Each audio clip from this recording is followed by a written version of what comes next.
बिस्मिल्लाहिर्रहमानिर्रहीम। स्टूडेंट्स, मैं उम्मीद करता हूँ आप खैरियत से होंगे। आज हम अपनी क्लास 10th की केमिस्ट्री सीरीज़ में चैप्टर नंबर 11 से लेक्चर 3 डिस्कस करने जा रहे हैं और आज के इस लेक्चर में हमारा टॉपिक ऑफ डिस्कशन होगा क्लासिफिकेशन ऑफ ऑर्गेनिक कंपाउंड्स। आज का ये जो टॉपिक हम डिस्कस करने जा रहे हैं स्टूडेंट्स, ये पेपर के पॉइंट ऑफ व्यू से बहुत इंपॉर्टेंट क्वेश्चन है। इसमें आपसे ये पूरा topic as a whole long question भी पूछा जा सकता है। इसके अलावा इसमें से 2 से 3 शॉर्ट क्वेश्चंस आपके बन सकते हैं जो मैं लेक्चर के एंड पे आपको बताऊंगा। तो तवज्जो से सुनिएगा इन बातों को। कोई बात समझ नहीं आई तो उसको कमेंट में लिखिएगा, मैं ज़रूर आपको उसका आंसर दूंगा। तो स्टूडेंट्स, हमारे पास जो ऑर्गेनिक कंपाउंड्स हैं तकरीबन 10 मिलियन से ज़्यादा ऑर्गेनिक कंपाउंड्स इस टाइम एग्जिस्ट करते हैं। और अगर हम इनके नाम याद करना शुरू कर दें तो हमारे पास इम्पॉसिबल है ह्यूमन ब्रेन के लिए कि वो ये मेमोराइज कर सके। यानी सिर्फ इन 10 मिलियन कंपाउंड्स के नाम याद करना ही मुमकिन नहीं है। फिर उनकी प्रॉपर्टीज़ हैं, उनके स्ट्रक्चर्स हैं, ये सारी बातें याद करना मुमकिन नहीं है। तो हमने अपनी सहूलत के लिए, ताकि हम ऑर्गेनिक कंपाउंड्स को आसानी से स्टडी कर सकें, डिफरेंट वेज में क्लासीफाई किया। और उनमें जो सबसे सिंपलेस्ट तरीका है वो on the basis of their structure है।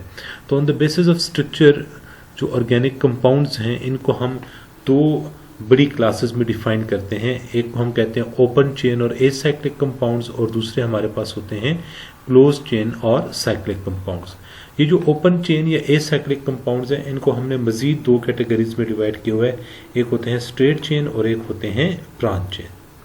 ये जो क्लोज चेन या साइक्लिक कंपाउंड्स हैं इनको भी हमने 2 फर्दर कैटेगरीज में डिवाइड किया हुआ है। एक होते हैं होमोसाइक्लिक और एक होते हैं हेट्रोसाइक्लिक। ये जो होमोसाइक्लिक कंपाउंड्स हैं इन्हें हम कार्बोसाइक्लिक भी कहते हैं। होमोसाइक्लिक या जो कार्बोसाइक्लिक कंपाउंड्स हैं इनको हमने मजीद 2 कैटेगरीज में डिवाइड किया हुआ है। एक को हम कहते हैं एलिसाइक्लिक और नॉन बेंजीनाइट कंपाउंड्स, और दूसरों को हम कहते हैं एरोमेटिक और बेंजीनाइट कंपाउंड्स। ये जो स्लाइड है स्टूडेंट्स, इसमें मैंने आपके सामने जो ट्री क्लासिफिकेशन हम स्टडी करते हैं वो डिस्कस किया है। अब हम 1 बाय 1 इन क्लासेस को डिस्कस करेंगे। स्टूडेंट्स, हमने पिछले जो हमारा लेक्चर था, बल्कि पहला जो हमारा लेक्चर था चैप्टर 11 की सीरीज़ का, उसमें ऑर्गेनिक कंपाउंड्स को डिफाइन किया था। और हमने ये कहा था कि all those compounds which are covalent compounds of carbon and hydrogen and their derivatives, यानी दूसरे लफ्ज़ में हमने कहा था वो तमाम कंपाउंड्स जो हाइड्रोकार्बन और उनके डेरिवेटिव्स हैं उन्हें हम ऑर्गेनिक कंपाउंड्स का नाम देते हैं। तो ओपन चेन या एसाइक्लिक जो और हाइड्रोकार्बन्स हैं, ये जो ऑर्गेनिक कंपाउंड्स हैं, ये ऐसे कंपाउंड्स होते हैं जिनमें टर्मिनल कार्बन एटम्स एक दूसरे के साथ डायरेक्टली बॉन्ड नहीं बना रही होती। यानी टर्मिनल कार्बन एटम्स यानी जो कोने वाले आखिरी कार्बन एटम होते हैं वो आज़ाद होते हैं, एक दूसरे के साथ उन्होंने बॉन्ड नहीं बनाया होता। ये जो ओपन चेन या एसाइक्लिक हाइड्रोकार्बन्स हैं इनको हम 2 तरह में मजीद डिवाइड करते हैं, स्ट्रेट चेन हाइड्रोकार्बन्स या स्ट्रेट चेन कंपाउंड्स, और ब्रांच चेन हाइड्रोकार्बन्स या branch chain organic compounds. The hydrocarbons in which all the carbon atoms are linked through single, double or triple bonds forming a straight chain, यानी वो organic compounds, वो hydrocarbons जिनमें सारे carbon atom एक दूसरे के साथ सिंगल, डबल और कोवैलेंट बॉन्ड के जरिए जुड़े हों और स्ट्रेट चेन बना रहे हों, तो ऐसे ऑर्गेनिक कंपाउंड्स को हम स्ट्रेट चेन हाइड्रोकार्बन्स कहते हैं। इसकी एग्जांपल में मैंने आपके साथ प्रोपेन और ब्यूटेन डिस्कस किया। तो ये C3CH2 प्रोपेन है, यहाँ पर सारे एटम एक सीरीज में अटैच और उनके दरमियान सिंगल बॉन्ड है। और ये दूसरी एग्जाम्पल है एन ब्यूटेन, जिसमें हमारे पास C3CH2 CH2 CH3। N butane में सारे कार्बन एटम 4 कार्बन है, 10 हाइड्रोजन, और ये सारे एक सीरीज में अटैच हुए हैं। ओपन चेन हाइड्रोकार्बन्स की दूसरी जो टाइप है वो है ब्रांच चेन हाइड्रोकार्बन्स। ये ऐसे हाइड्रोकार्बन्स होते हैं जिनमें एक या एक से ज्यादा ब्रांचेस, एक या एक से ज्यादा एटम या ग्रुप, एक या एक से ज्यादा ग्रुप ऑफ एटम्स जो हैं वो ब्रांच की सूरत में स्ट्रेट चेन के साथ अटैच होते हैं। जैसे स्ट्रक्चर को देखें, इसे हम और ये इस एन ब्यूटेन का आइसोमर है। और ये जो आइसोब्यूटेन होता है इसमें हमारे पास 3 कार्बन एटम एक सीरीज में एक स्ट्रेट चेन में अटैच होते हैं और एक मिथाइल ग्रुप इसके साथ एज अ ब्रांच आता है। नेक्स्ट हमारे पास है क्लोज चेन और साइक्लिक कंपाउंड्स। स्टूडेंट्स, ऐसे ऑर्गेनिक कंपाउंड्स या ऐसे हाइड्रोकार्बन्स जिनमें टर्मिनल कार्बन एटम एक दूसरे के साथ डायरेक्टली बॉन्डेड होते हैं और डायरेक्टली बॉन्ड बना के वो आपके पास रिंग की फॉर्म में अटैच होते हैं, तो ऐसे ऑर्गेनिक कंपाउंड्स को हम क्लोज चेन या साइक्लिक कंपाउंड्स कहते हैं। क्लोज चेन या साइक्लिक कंपाउंड्स कहते हैं। फॉर एग्जाम्पल देखें जी, फॉर एग्जाम्पल ये मेरे पास 6 कार्बन है, मैं ड्रॉ करने लगूँ 1 2, बल्कि 6 के बजाय हम इसको 4 करते हैं जी, थोड़ी सहूलत करते हैं अपनी। ये देखते हैं जी, ये हमारे पास है कार्बन नंबर 1, ये कार्बन 2, ये आ गया इसके साथ आ गया अटैच कार्बन 3, और ये आ गया इसके साथ कार्बन नंबर 4, और ये कार्बन 1 और 4 आपस में डायरेक्टली बॉन्ड बना रहे हैं।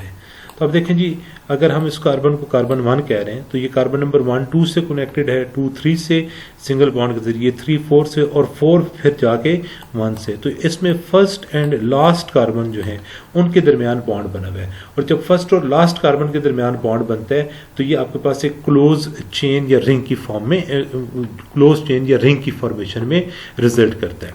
अब ये जो आपके पास ये जो क्लोज चेन या साइक्लिक कंपाउंड हैं, ये 2 तरह के होते हैं। एक होते हैं होमोसाइक्लिक या कार्बोसाइक्लिक, और दूसरे होते हैं हेट्रोसाइक्लिक। ऐसे होमो मीन सेम और साइक्लिक मीन रिंग या साइकिल। तो ऐसे ऑर्गेनिक कंपाउंड्स जिनमें जो रिंग या साइकिल है वो एक ही तरह के एटम से मिलकर बना हो, यानी अब हम हाइड्रोकार्बन्स डिस्कस करें तो इनमें कार्बन बेसिक स्केलेटन में शामिल है, तो वो कौन होगा? कार्बन होगा। तो इसलिए इन कंपाउंड्स को हम होमोसाइक्लिक या कार्बोसाइक्लिक कंपाउंड्स का नाम देते हैं। ये 2 तरह के होते हैं, एक होते हैं एरोमेटिक और एक होते हैं एलिसाइक्लिक।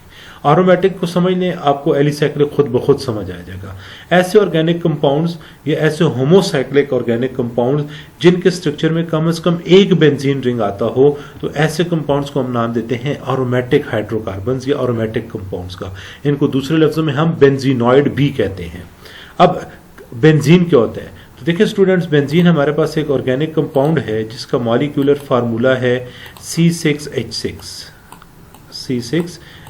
और जब हम इसका स्ट्रक्चर ड्रॉ करते हैं तो इसमें 6 कार्बन एटम हैं, हर कार्बन के साथ एक H लगा हुआ है, इस तरह से CH, ये दूसरा CH, इस तरह से यहाँ पर ये तीसरा CH, ये इस तरफ आएंगे तो चौथा, यहाँ पर ये 5वां, और यहाँ से ये 6ठा। ठीक है जी। तो 6 कार्बन हैं, हर कार्बन के साथ एक H लगा है। 1 2 3 4 5 6, 6 कार्बन 6 हाइड्रोजन, और इसमें 3 अल्टरनेट या 3 कॉन्जुगेट डबल बॉन्ड है। 3 अल्टरनेट डबल बॉन्ड्स का मतलब है हर 2 डबल बॉन्ड्स के दरमियान एक सिंगल बॉन्ड है। अब ये 2 डबल बॉन्ड तो बीच में ये सिंगल, ये 2 डबल बॉन्ड तो ये सिंगल बॉन्ड आ रहा है, ये 2 डबल बॉन्ड तो ये आपके पास सिंगल बॉन्ड आ रहा है। तो ऐसे ऑर्गेनिक कंपाउंड्स जिनके स्ट्रक्चर में बेंजीन रिंग आता हो तो उन्हें हम नाम देते हैं एरोमेटिक हाइड्रोकार्बन्स या बेंजीनॉइड कंपाउंड्स। और बेंजीन क्या है? बेंजीन हमारे पास एक कंपाउंड है जिसका मॉलिक्यूलर फार्मूला होता है C6H6, और जब हम इसका स्ट्रक्चर ड्रॉ करते हैं तो इसमें 6 कार्बन हैं, हर कार्बन के साथ एक हाइड्रोजन एटम आता है, और इसमें 3 कॉन्जुगेट या अल्टरनेट डबल बॉन्ड्स पाए जाते हैं। क्लोज चेन में एलिसाइक्लिक हाइड्रोकार्बन्स ये क्या होते हैं? ये ऐसे कार्बोसाइक्लिक या होमोसाइक्लिक कंपाउंड्स हैं जो साइक्लिक तो होते हैं लेकिन इनमें बेंजीन रिंग मौजूद नहीं होती, यानी इनके स्ट्रक्चर में कोई बेंजीन रिंग नहीं आती, तो इसे हम एलिसाइक्लिक या नॉन बेंजीनाइड कंपाउंड्स का नाम देते हैं। और लास्ट में ये हमारे पास हेट्रोसाइक्लिक कंपाउंड्स, ऐसे साइक्लिक कंपाउंड्स जिनके स्ट्रक्चर में एक या एक से ज्यादा एटम अदर देन कार्बन है, यानी जो रिंग है उसमें एक या एक से ज्यादा एटम अदर देन कार्बन है, तो उन्हें हम हेट्रोसाइक्लिक कंपाउंड या हेट्रोसाइकल्स कहते हैं। और इसकी एग्जांपल में ये थायोफीन है और ये हमारे पास पिरिडीन है। ये 5 मेंबर का चेन है और इस 5 मेंबर का रिंग है, 5 मेंबर्ड रिंग है, और इसमें सल्फर आ रहा है एज अ हेट्रो एटम, और ये 6 मेंबर्ड रिंग है पिरिडीन की, और इसमें ये नाइट्रोजन जो है वो एज अ हेट्रो एटम आ रहा है।